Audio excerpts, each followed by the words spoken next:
The letter had been short, awkward even, its words scratched out in uneven handwriting that spoke more of calloused hands than a scholar's pen. I don't own much more than this ranch and the cattle that keep it alive.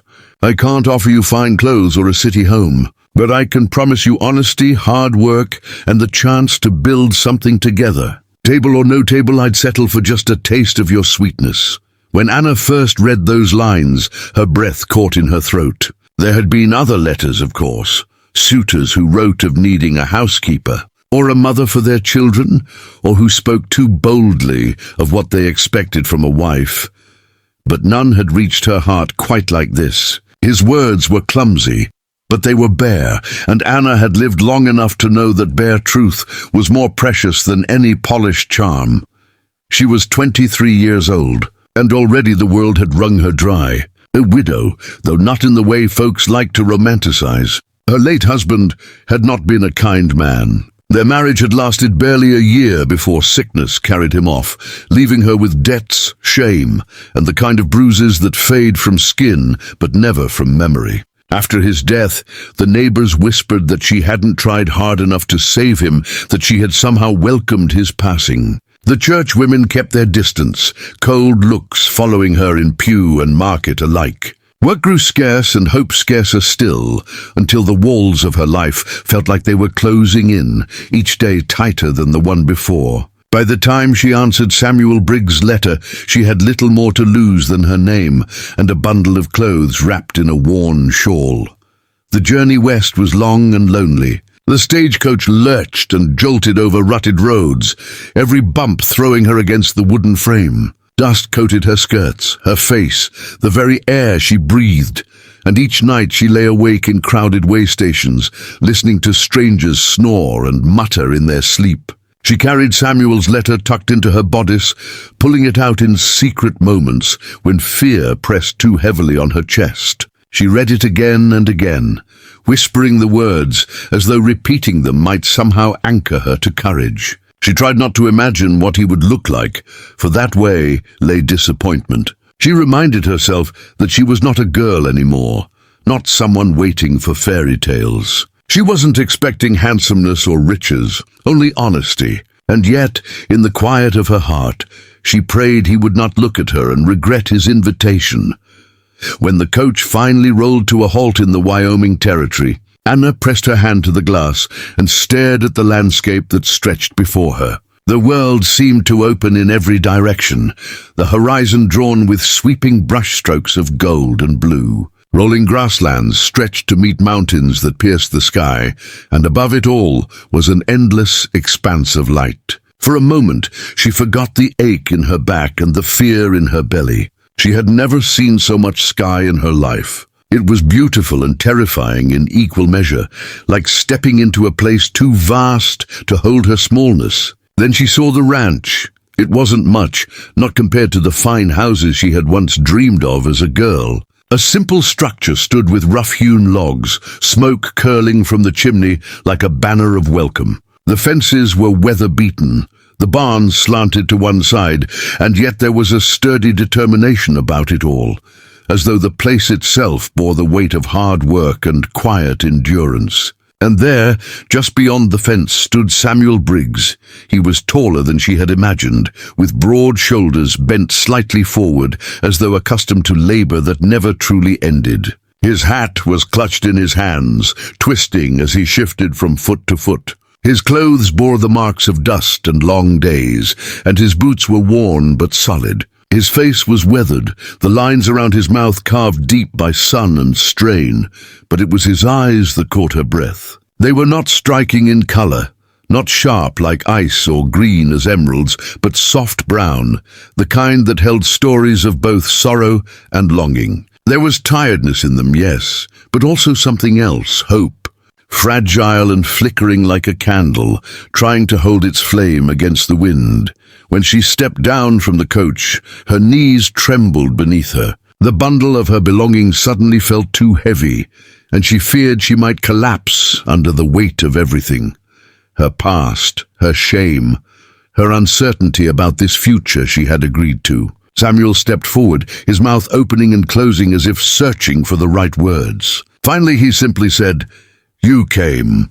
2 words, but spoken as though they were both question and prayer. She swallowed against the lump in her throat and nodded. "I did." The days that followed blurred into a rhythm both strange and exhausting. The house was serviceable but bare, the shelves half empty, the cupboards stocked with only the basics: flour, beans, a little salt pork, and coffee. The stove smoked when she tried to cook, and her first attempt at bread came out heavy enough to break a tooth. She scrubbed the floors until her arms ached, swept out dust that seemed to gather faster than she could chase it away, and tried to make a home out of rough wood and stubborn corners. Samuel worked from dawn until stars hung like lanterns in the dark sky, his hands tending fences, cattle, and endless tasks that came with ranching. He came in late, apologizing more often than she thought necessary, for not being a better host, for not having more to give, for asking so much of her without yet knowing how to ease her burdens. His awkwardness might have been laughable if it weren't so achingly sincere. They shared meals at the small table, sometimes in silence, sometimes in halting conversation. He asked about her journey, about her past, but never pressed when she hesitated. She asked about the land, about the work, about the neighbors who lived miles away, and he answered with patience, his voice slow and low, like a man unused to speaking much. It was not comfort yet, not love, but something was stirring between them, something fragile, like the first green shoots pushing through spring soil after a long, merciless winter. One evening, Anna placed a plate of cornbread on the table. Its edges burned from her failed attempt to master the temperamental stove. She wanted to apologize, to explain that she could do better, but before she could speak, Samuel bowed his head, whispered grace, and then lifted his eyes to hers with a crooked smile. "You know," he said softly, almost shyly, "table or no table, I meant what I wrote. I'd settle for just a taste of your sweetness. Not your bread, not your cooking, though I'm grateful for both. I meant you. Just you." His voice caught on the last word, and for a moment Anna couldn't breathe. No one had ever spoken to her that way before. No one had looked past the surface, past the mistakes and the weariness, to ask for something deeper. She wanted to believe him, wanted to rest in the warmth of his words, but fear coiled inside her like a serpent. What if she wasn't enough? What if she disappointed him, failed him, the way life had so often failed her? That night, she lay awake listening to the shutters rattle against the wind. Samuel's steady breathing came from the next room, close enough to hear yet far enough to remind her of the distance that still stretched between them. She pressed the letter against her chest, the one that had carried her across miles of dust and doubt, and whispered into the darkness, "God, please don't let me disappoint him." Spring gave way to summer, and with it came both the promise of growth and the weight of challenges that Anna and Samuel had yet to fully understand. The mornings were bright with sunlight, the grasslands stretching gold and green beneath skies that seemed impossibly wide. The cattle thrived on the new grass, their lowing echoing across the fields, and Samuel worked tirelessly, moving with a rhythm honed by years of labor. Anna watched him from the edge of the porch as he mended fences and herded the animals, noticing how his muscles shifted beneath sun-warmed skin, how his hands, rough and scarred, moved with the precision of a man who had spent his life battling the elements. She felt a stirring in her chest she couldn't name, a mixture of admiration, desire, and a hesitant trust that she had not allowed herself in years.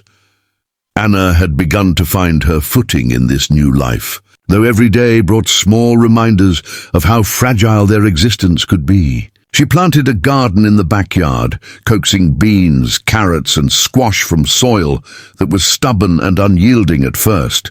She learned to water carefully, to weed, to nurture the fragile shoots until they grew strong. It reminded her, sometimes painfully, of herself, roots struggling in a world that had not been kind. She burned her fingers on the stove and scraped her knees in the garden. But with every ache she felt something growing inside her too, the sense that she could survive, that she could belong somewhere. Samuel noticed the changes in her as well, though he seldom commented on them. Instead, he offered small gestures that were more meaningful than words. He would bring her wildflowers from the fields, shyly handing them over with a half smile, or pause mid-chores to ask if she needed help with a heavy pail of water. His touches were brief, but there was a steadiness to them, a patience born of respect. Anna found herself looking forward to those moments, counting on them like the rising and setting of the sun. It was in these quiet interactions that the walls around her heart began to crumble, brick by brick, though she still hesitated to admit it. The bond between them was tested in ways both predictable